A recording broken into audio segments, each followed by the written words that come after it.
Okay, I begin by praising our Creator and Fashioner, as asking to send peace and blessings upon all of His prophets and messengers, and upon all of His righteous servants from the beginning of time to the end of time, and to all of us here.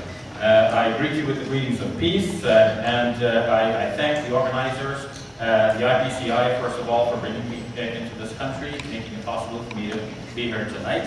I want to thank Johan and all of the organizers who have put together this program here tonight. And I thank you for coming out. Well, the topic before us tonight is about the original disciples of Jesus, and whether or not they considered Jesus to be God. My answer, obviously, would be they did not consider Jesus to be God. Let me look at some preliminary points, and then I will summarize my argument in 5 points. So, preliminary point. The Gospels, in their present form, were not written by disciples of Jesus. Let me explain that further. The Gospels do not name their writers. Matthew, Mark, Luke, and John are names that have been tacked onto these Gospels by Christian tradition over time, mostly in the 2nd century of Christianity. What we find is that the Gospel according to Luke, in fact, could not have been written by a disciple, even according to Christian tradition, because Luke, it is said, was a disciple of Paul. He was a companion of Paul, and not a disciple of Jesus, or a direct disciple is what I mean. What about Mark's Gospel? It is generally agreed that Mark's Gospel was not written by a disciple of Jesus. It is said, in fact, that Mark was a disciple of Peter, and so he was 2nd generation, one removed from Jesus. So we're asking tonight, did the original disciples of Jesus consider him God? And we want to find what the original disciples said. Well, the Gospel according to Matthew has been said by Christian tradition to be written by one Matthew, a disciple of Jesus. However, now it is widely recognized that Matthew did not write this Gospel because Matthew copied Mark, and since Mark was not a disciple, it is unlikely that Matthew wrote this, because it is unlikely that the disciple would learn about the Master from a non-disciple. Then, we go to the Gospel according to John, the last of the 4 now. And the Gospel according to John, according to modern studies, had gone through stages of editing. Some say 5 stages of editing, but according to Raymond Brown, but I'll narrow this down to 3 for simplicity and for shortness of time. The first stage, we have an original disciple of Jesus, said to be John, son of Zebedee, who preached what he remembered about Jesus. But the decades will pass, and there comes, in stage 2, a disciple of the disciple who himself took what John, the son of Zebedee, preached, and he preached that further.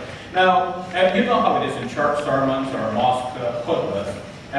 When somebody quotes a text of Scripture and then expounds upon it, sometimes you can get lost between where the Scripture stops and the explanation continues. Everything gets mixed into each other. If you know the text ahead of time, you will know that's much as the text, and now he's adding his commentary. But if you didn't know the text ahead of time, you'll be lost between what is the text he's quoting and what is the commentary he's adding. Now, when the material about Jesus was being preached by early Christians, like, for example, this preacher, the text and commentary became fused together. And this is why when you read John's Gospel, you cannot tell, for example, where the red letter actually should stop of Jesus' sayings, and where the black letter of the writer's sayings should begin. John chapter 3, verse 16 is an example, a case in point, where one cannot be sure was this really said by Jesus or by the writer of the Gospel. The two are fused together. Now, in stage 2, this disciple of the disciple wrote the results of his preaching, which means that we have together what were to be the original words of Jesus, mixed together with the preachings of John, son of Zebedee, and the preachings of this other disciple. But it didn't end there. Stage 3, a later editor came and worked on this gospel and added parts to it, inserted here and there, and also, it is believed, added the 21st chapter to this gospel. So, where does that take us? Conclusion, we've looked at Matthew, Mark, Luke, and John, and we've seen that none of them can commend themselves to us in their present form as having been written by a disciple of Jesus. So when we want to know, did the original disciples consider Jesus to be God, we would like to have, yes, James was right. Let's get the documentary evidence. Let's put our hands on what the original disciples actually wrote. And let's find out what they actually said. But we do not have that in the Gospels. Now, the four Gospels, let's look at them in some more detail.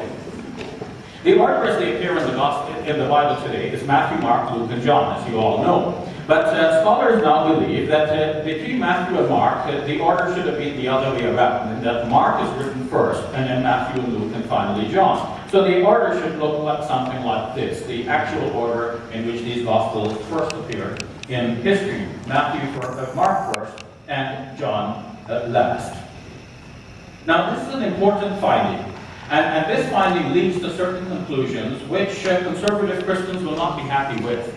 And because they're not happy with the conclusions, they denounce the scholars who arrive at this principle of working with the Gospels, this recognition that Mark is first. But the recognition that Mark is first is so firmly based on a careful study of the Gospels that even some of the most conservative Christians finally accept that Mark is the first of the four Gospels. For example, F.F. Bruce, and in last night's debate, James did recommend F.F. Bruce for everyone to hear. So he's not a way out there scholar waiting to get published and trying to publish anything true, false, or ugly. He is a careful scholar. He's conservative. He's trying to preserve the tradition, believe in what Christians have always believed in, but certain points strike a person so clearly that even the conservative scholars accept that point, such as that Mark is the first of the four Gospels. Let us see where that leads us. Well, there are three Gospels that are called Synoptic Gospels, meaning that they can be seen together because they're so similar in their outline and also in specific wordings. And there is one Gospel that is known as the different Gospel, that is the Gospel according to John.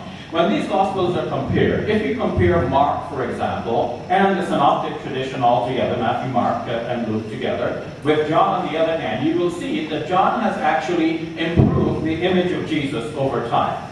So you can see the earlier Gospels present Jesus as having some limitations. He's a human being. Yes, he has some great power, but not the way he appears in John. Remember how James was emphasizing that Jesus is the Son of God, the only one. Where that emphasis does not actually come from the Gospel according to Mark as he was presenting it. That emphasis comes from the Gospel according to John. It is only John who says that Jesus was the only begotten Son. John chapter 3, verse 16. The term monogenes, and James will correct me on the pronunciation because I don't know Greek, he knows it.